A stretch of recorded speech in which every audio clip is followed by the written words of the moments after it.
Hi, welcome to మనం TV. నేను మీ కట్టా కార్తీక్.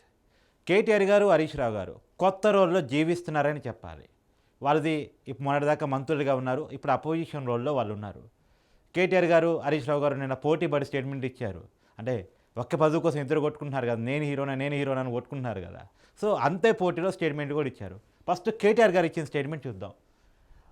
2 లక్షల రుణమాఫీ మీరు ఎట్లా చేస్తారో చూస్తాం. కేటీఆర్ గారు ఇచ్చిన స్టేట్మెంట్. అంటే ఇప్పుడున్న పరిస్థితుల్లో 2 లక్షల రుణమాఫీ మీరు చేయగలరా?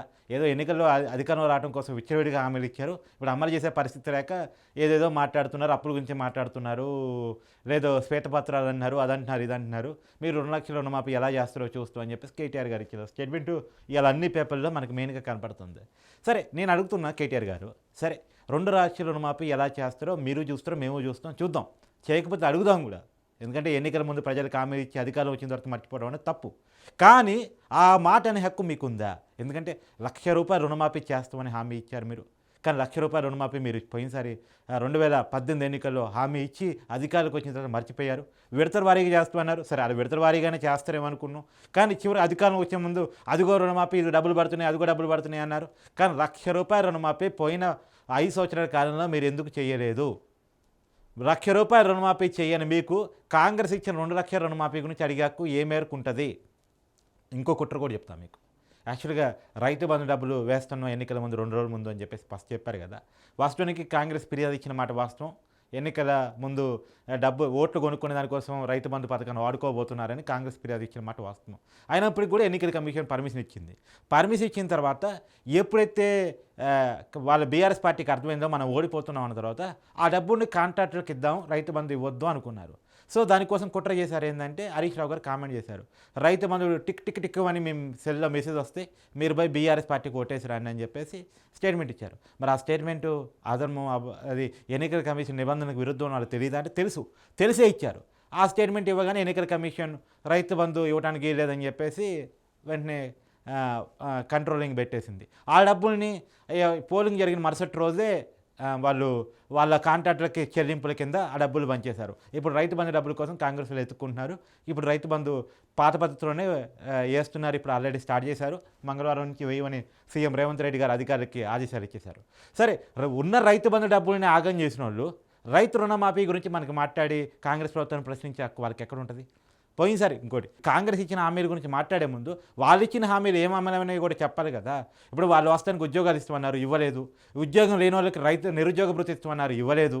తర్వాత ఇలా అనేకమైనటువంటి హామీలను మర్చిపోయి అన్నిటినీ ఏది చేయకుండా, రైతు రుణమాఫీ చేయకుండా ₹1,00,000 రుణమాఫీ ఇవ్వడం, 2 లక్షల రుణమాఫీ గురించి అడిగితే ఎట్ట సాధ్యం? కేటీఆర్ గారు, ఇది మీకు చెల్లుబాటే కాని మాటని మీరు మాట్లాడుతున్నారు అనేది నేను చెప్పదలుచుకున్నాను. ఇంకా హరీష్ రావు గారి స్టేట్మెంట్కి వద్దాం.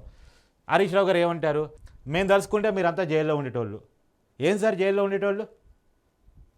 అంటే అప్పుడు కాంగ్రెస్ వాళ్ళు తప్పులు చేశారు. పాత కాంగ్రెస్ ప్రభుత్వంలో వాళ్ళు చేసిన తప్పులు చిట్టా అంతా మా దగ్గర ఉంది, కానీ వాళ్ళ మీద కేసులు పెట్టలేదు, వాళ్ళని అరెస్ట్ చేయలేదు. ఇవాళ మేము చేసిన తప్పుల మీద కూడా కేసులు పెట్టొద్దు, మమ్మల్ని ఏమనొద్దు, అరెస్ట్ చేయొద్దు అని చెప్పి హరీష్ రావు గారు మాట్లాడుతున్నారు. ఏం సార్ ఇది? ఏమన్నా మేము కాంగ్రెస్ వాళ్ళ మీద కేసులు పెట్టొద్దు, కాంగ్రెస్ వాళ్ళు తప్పులు చేసిన వదిలేయండి అని చెప్పేసి మీకు ఎవరైనా మీ ప్రభుత్వంలో ఉన్నప్పుడు చెప్పారా ఏంటి? ప్రజలు ఏమైనా అన్నారా ఏంటి? ఆ రోజు తప్పులు లిస్ట్ కాంగ్రెస్ ఉంటే అది తీయాల్సింది బయటికి, వాళ్ళని కూడా జైల్లో పెట్టాల్సింది, తప్పులు చేసిన వాళ్ళు డబ్బులు కక్కించాల్సింది. అంటే మీరు అప్పుడు కేసులు పెట్టలేదు కాబట్టి ఇప్పుడు మీ మీద కేసులు పెట్టొద్దని బతులు ఆడుకుంటున్నారా కాంగ్రెస్ వాళ్ళని? వాట్ దిస్ సార్ మీ మాజీ ఎమ్మెల్యే, అంటే మీ ప్రభుత్వంలో ఎమ్మెల్యేగా ఉన్నటువంటి ఆర్మూరు జీవన్ రెడ్డి గారు 2.5 కోట్లు కరెంటు బిల్లులు కట్టలేదంట సార్. ఆర్టీసీ స్థలాన్ని లీజుకి తీసుకొని రూపాయి లీజు కట్టలేదంట సార్. మీరు రెంట్కి తీసుకొని రెంట్ కట్టకపోతే అట్టే ఊరుకుంటారు సార్ మీరు? మరి ఆర్టీసీ అధికారులు ఎందుకు ఊరుకోవాలి సార్? స్టేట్ ఫైనాన్స్ కార్పొరేషన్ నుంచి 25 లక్షలు లోన్ తీసుకొని ₹1 తిరిగి కట్టలేదండి సార్, ఒక్క ఈఎంఐ కట్టలేదండి సార్, ఊరుకుంటారా సార్? ఎందుకు ఊరుకోవాలి సార్? మల్లారెడ్డి గారి మీద, మాజీ మంత్రి మల్లారెడ్డి గారి మీద గిరిజనులు ఇచ్చారు సార్ ఫిర్యాదు, మా భూమి ఆక్రమించుకుని 47 ఎకరాలు ఆక్రమించుకున్నాని. అది ప్రభుత్వం పెట్టిన కేసు కాదు సార్, గిరిజనులు ఇచ్చిన కంప్లైంట్ సార్. ఇంకా పోలీసులు ఉట్టి మల్లారెడ్డి అని కేసు నమోదు చేశారట, ఇంటి పేరు పెట్టలేదట, దాని మీద కూడా గిరిజనులు గోల చేస్తున్నారు. నేను ప్రభుత్వం డిమాండ్ చేస్తున్నా, ఖచ్చితంగా ఆయన ఆక్రమించుకున్నది నిజమైతే ఇంటి పేరుతో సహా పెట్టి కేసు పెట్టి ఆయన్ని విచారించాలి. ఆయన భూముల మీద గతంలో కూడా కాంగ్రెస్ నాయకులు కూడా చాలా ఆరోపణ చేశారు. వాటన్నిటి మీద సమగ్రమైనటువంటి విచారం జరగాలి. ఆయన నిజంగా కొనుక్కున్న భూములు, ఆక్రమించుకున్న భూములు తేలాలి. ప్రజల భూములు అయితే ప్రజలకి చెందిపోవాలి. ఒక ప్రజానాయకుడిగా మీరు చేయాల్సిన డిమాండ్ ఇది కదా సార్. మా ఓడి మీదైనా మీ ఓడి మీదైనా తప్పు చేస్తే కేసు పెట్టాల్సిందే, అరెస్ట్ చేయాల్సిందే, నిజం తేల్చాల్సిందే కదా సార్. ప్రజా జీవితంలో ఉన్న వాళ్ళ మీద ప్రజా జీవితంలో ఉన్న వాళ్ళు మాట్లాడాల్సిన పద్ధతి ఇది కదా సార్. మీరేమంటారు, మేము తలుసుకుంటే మీరంతా జైల్లో ఉండేటోళ్ళు అంటారా? ఎవడు తలుసుకోవద్దు అన్నాడు అంటే ఇప్పుడు మమ్మల్ని జైల్లో పెట్టొద్దని మాట్లాడతారా సార్? ప్రజా జీవితంలో ఉన్న ప్రతి ఒక్కరు ప్రజలకు సమాధానం చెప్పాల్సిందే, జవాబుదారీతనంగా ఉండాల్సిందే. సరే ఇదంతా పక్కన పెడదాం, కానీ ఒకటి గుర్తుంచుకోండి, కేటీఆర్ గారు హరీష్ రావు గారు పోటీ పడి స్టేట్మెంట్ ఇచ్చారు ఒకటే రోజు. ఎవరికెవరు తగ్గలేదు.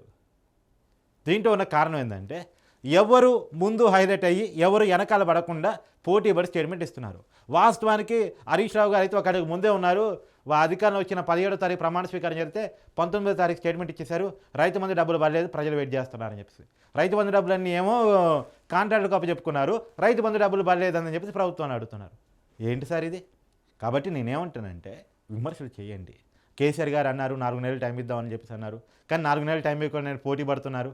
ఎక్కడ కేటీఆర్ గారు క్రెడిట్ తీసుకుంటాడు అని చెప్పేసి హరీష్ రావు గారు, ఎక్కడ హరీష్ రావు గారు దూసుకుపోతారు అని చెప్పేసి కేటీఆర్ గారు ఇద్దరు పోటీ పడి స్టేట్మెంట్ ఇస్తున్నారు. సరే ఈ పోటీ ఉండండి, మంచిదే, ఇదే హవాలో కొనసాగండి, ప్రభుత్వాన్ని నిలదీయండి, ప్రభుత్వం ఇచ్చినటువంటి హామీలను అమలు చేయాల్సిందే, మీరు డిమాండ్ చేయాల్సిందే, ప్రతిపక్షంగా ప్రజలుగా అదే జర్నలిస్టుగా మేము కూడా అడగాల్సిందే, అడుగుతాం, అందరం కలిసి అడుగుదాం, ఖచ్చితంగా ఇచ్చినటువంటి హామీలను అమలు చేయమని కాంగ్రెస్ ప్రభుత్వాన్ని కోరదాం. కానీ అడిగే ముందు మీ నైతిక హక్కును కూడా మీరు ప్రశ్నించుకోండి. మీరు తీర్చిన హామీల గురించి మీరు అడగడం అనేది ప్రజల్లో హాస్యాస్పదంగా మారే అవకాశం ఉంటుంది, మీ మీద కామెడీ మారే అవకాశం ఉంటుంది. కాబట్టి అది చూడండి. కదే కేసీఆర్ గారు ఏదో 4 నెలలు టైం ఇద్దామన్నారు, మరి కేసీఆర్ గారు మాటను పక్కన పెట్టి మరి ఇంత దూకుడుగా ఎందుకు పోతున్నారో చూడాలి. మరి దాని వెనక ఏం మతలబు ఉందో ఏమిటో. కానీ నేననేది ఏంటంటే మీరు తప్పులు చేసినటువంటి సమర్థించే పని చేయొద్దు. మీ నాయకుల మీద అనేకమైనటువంటి ఆరోపణలు ఉన్నాయి, వాటి మీద ఇలా మీ ప్రభుత్వంలో భయపడి ప్రశ్నించలేని సామాన్యులంతా ఇలా బయటకు వచ్చి మాట్లాడుతున్నారు, ప్రశ్నిస్తున్నారు. కాబట్టి దాన్ని మీరు కూడా ఎంకరేజ్ చేయండి. అధికార పక్షంలో తప్పు చేసిన వాళ్ళున్నా, ప్రతిపక్షంలో తప్పు చేసిన వాళ్ళున్నా ఖచ్చితంగా తప్పుకు సమాధానం చెప్పాల్సిందే, ప్రజలకు సమాధానం చెప్పాల్సిందే, జవాబుదారీతనంగా ఉండాల్సిందే. దీన్ని మీరు కోరుకోండి. కానీ ఇదే పోటీని కొనసాగించండి. ఖచ్చితంగా ప్రభుత్వాన్ని నిలదీసే క్రమంలో అర్థవంతమైన ప్రతిపక్షంగా ఉండాలని మాత్రం నేను కోరుకుంటున్నాను. Thank you.